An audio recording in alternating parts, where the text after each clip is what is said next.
วิจัยเชิงสำรวจมีความจำเป็นในการรวบรวมข้อมูลที่มีคุณภาพมีปริมาณเพียงพอจากประชากรหรือกลุ่มตัวอย่างเพื่อนำข้อมูลมาวิเคราะห์เปรียบเทียบตามคำถามการวิจัยที่ผู้วิจัยสนใจศึกษาโดยทั่วไปการวิจัยเชิงสำรวจจะใช้วิธีการรวบรวมข้อมูลจากแหล่งต่างๆโดยมีเทคนิคดังนี้คือการรวบรวมข้อมูลจากเอกสารเป็นการรวบรวมข้อมูลที่มีความสำคัญในการวิจัยโดยเฉพาะการวิจัยใช้เอกสารและสิ่งพิมพ์เพื่อวิเคราะห์ปัญหาการวิจัยนั้นย่อมทำให้ได้รับประโยชน์อย่างน้อย3ประการคือประการแรกผู้วิจัยย่อมมองเห็นภาพของปัญหาที่จะวิจัยได้ชัดเจนยิ่งขึ้นหลังจากที่ได้อ่านเอกสารและสิ่งพิมพ์ที่มีประเด็นสำคัญกับปัญหาที่จะวิจัยอย่างถี่ถ้วนประการที่2ผู้วิจัยจะได้ทราบปัญหาที่จะวิจัยนั้นได้มีผู้ใดทำไว้แล้วก่อนหรือยังหรือมีผู้ใดได้วิจัยประเด็นบางส่วนของปัญหาที่จะวิจัยไว้บ้างหรือเปล่าประการสุดท้ายผู้วิจัยจะได้มีความเข้าใจอย่างกว้างขวางที่จะเลือกใช้วิธีวิจัยที่เหมาะสมและตั้งแนวทางการวิเคราะห์ที่ถูกต้องเพื่อตอบปัญหาการวิจัยของตนการรวบรวมข้อมูลจากสนามในการวิจัยถือว่าข้อมูลจากสนามหรือ Field Data เป็นข้อมูลที่มีคุณค่าและเป็นข้อมูลปฐมภูมิเพราะผู้วิจัยต้องใช้วิธีการรวบรวมข้อมูลจากแหล่งต้นตอของข้อมูลและยังอาจจะมีโอกาสได้พบปะซักถามข้อเท็จจริงจากผู้ให้ข้อมูลโดยตรงอีกด้วยการรวบรวมข้อมูลสนามที่สำคัญและใช้กันทั่วไปมี3วิธีคือการสังเกตการส่งแบบสอบถามหรือ questionnaire และการสัมภาษณ์ในการวิจัยเชิงสำรวจส่วนใหญ่มีความสัมพันธ์กับข้อมูลภาคสนามมากที่สุดวิธีการเก็บข้อมูลที่นิยมมีเทคนิคอยู่4วิธีเช่นการสัมภาษณ์การส่งแบบสอบถามทางไปรษณีย์การสอบถามทางโทรศัพท์และแบบสอบถามที่ให้ข้อมูลโดยผู้ตอบเป็นผู้ตอบเองส่วนมากการวิจัยเชิงสำรวจมักจะใช้แบบสอบถามเป็นหลักในการเก็บรวบรวมข้อมูลซึ่งจะมีรายละเอียดเกี่ยวกับการใช้แบบสอบถามในการวิจัยเชิงสำรวจดังนี้แบบสอบถามหมายถึงคำถามหรือชุดของคำถามที่ผู้วิจัยคิดขึ้นเพื่อเตรียมไว้ไปถามผู้ที่ทราบข้อมูลตามที่เราต้องการทราบอาจจะถามเองให้คนอื่นไปถามหรือส่งแบบสอบถามให้กรอกตามแบบฟอร์มคำถามที่กำหนดไว้แล้วนำคำตอบที่ได้มาวิเคราะห์แปลความหมายแบบสอบถามเป็นเครื่องมืออย่างหนึ่งที่ใช้รวบรวมข้อมูลซึ่งตามปกติใช้กันมากในการวิจัยภาคสนามเช่นการสำรวจหรือสัมมโนและการวิจัยอย่างอื่นๆที่ผู้วิจัยต้องเข้าไปเกี่ยวข้องกับบุคคลหรือสิ่งแวดล้อมที่จะทำการวิจัยแบบสอบถามนับเป็นเครื่องมือที่มีความสำคัญอย่างยิ่งในการวิจัยทางสังคมศาสตร์เพราะใช้บันทึกข่าวสารความรู้สึกนึกคิดและเจตติของประชากรโดยตรงมิลส์กล่าวว่าอัตราการตอบกลับของแบบสอบถามมีผลต่อความน่าเชื่อถือของผลการวิจัยอัตราการตอบกลับที่ถือว่ายอมรับได้คือการตอบกลับมากกว่า50%ของจำนวนกลุ่มตัวอย่างถึงจะอ้างอิงไปยังประชากรได้ดังนั้นผู้วิจัยจึงควรติดตามผู้ที่ไม่ตอบแบบสอบถามอย่างเป็นระบบทั้งนี้ผู้วิจัยอาจใช้วิธีการสุ่มตัวอย่างจากผู้ที่ไม่ตอบเป็นกลุ่มเล็กๆแล้วสัมภาษณ์แต่ละคนทางโทรศัพท์เทคนิควิธีนี้จะทำให้ผู้วิจัยทราบถึงข้อมูลเชิงคุณลักษณะของกลุ่มที่ไม่ตอบแบบสอบถามว่ามีความเหมือนหรือความแตกต่างจากกลุ่มที่ตอบแบบสอบถามอย่างไรถ้ากลุ่มที่ไม่ตอบแบบสอบถามมีลักษณะคล้ายกับกลุ่มที่ตอบแบบสอบถามผลการศึกษาที่ได้จากการเก็บข้อมูลพอจะประมาณค่าผลการศึกษาอ้างอิงไปยังประชากรได้หากทั้งสองกลุ่มมีลักษณะที่แตกต่างกันก็จะเป็นประเด็นในการอภิปรายผลการศึกษาต่อไปทั้งนี้การใช้แบบสอบถามในการวิจัยซึ่งเป็นที่นิยมเนื่องจากมีข้อดีหลายประการคือ ประการแรกค่าลงทุนน้อยกว่าเมื่อเทียบกับการสัมภาษณ์เพราะแบบสอบถามลงทุนด้วยการพิมพ์และส่งไปยังผู้รับ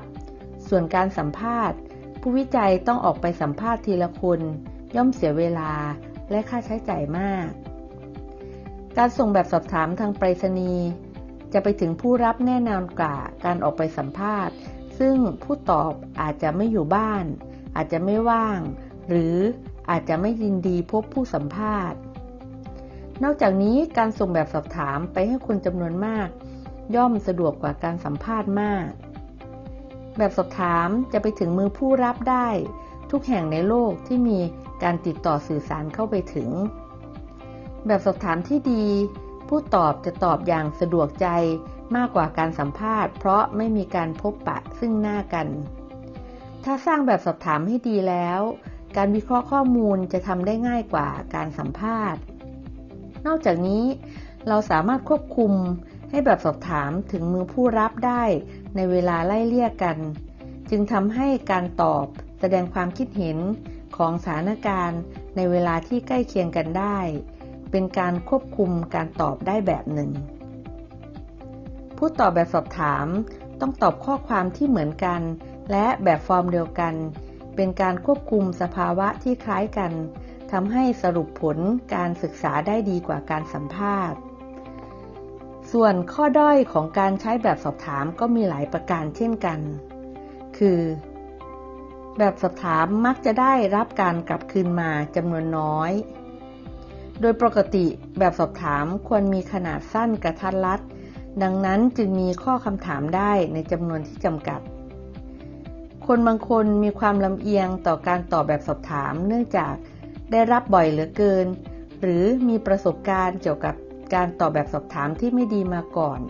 จึงทำให้ไม่อยากตอบหรือตอบแบบไม่ตั้งใจหรือไม่ให้ข้อมูลที่เป็นจริงแบบสอบถามเป็นการเก็บข้อมูลที่ไม่ต้องใช้ความสัมพันธ์ส่วนตัวเหมือนกับการสัมภาษณ์ซึ่งผู้ถามและผู้ตอบมีปฏิกิริยาโต้ตอบกันแบบสอบถามเป็นการให้ปริยาโต้ตอบทางเดียวแบบสอบถามยังเหมาะกับผู้ที่อ่านหนังสือออกและแบบสอบถามที่ได้รับคืนมานั้นผู้วิเคราะห์ไม่สามารถทราบได้ว่าใครเป็นผู้ตอบแบบสอบถามนั้นถ้าไม่ได้ออกแบบไว้ในแบบสอบถามนอกจากนี้ผู้ตอบบางคนไม่เห็นความสำคัญอาจตอบแบบสอบถามโดยไม่พิจารณาให้รอบคอบหรือให้คนอื่นตอบแทน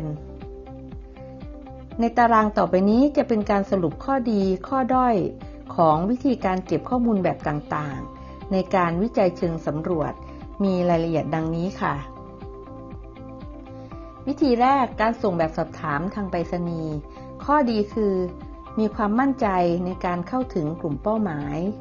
สะดวกในการตอบตามรายการที่ปรากฏในแบบสอบถามข้อด้อยคืออัตราการตอบกลับค่อนข้างต่ำไม่สามารถเจาะลึกในประเด็นที่มีความเฉพาะมีข้อจำกัดในผู้ที่อ่านหนังสือไม่ออกและเสี่ยงต่อการให้ข้อมูลแบบไม่ตั้งใจตอบ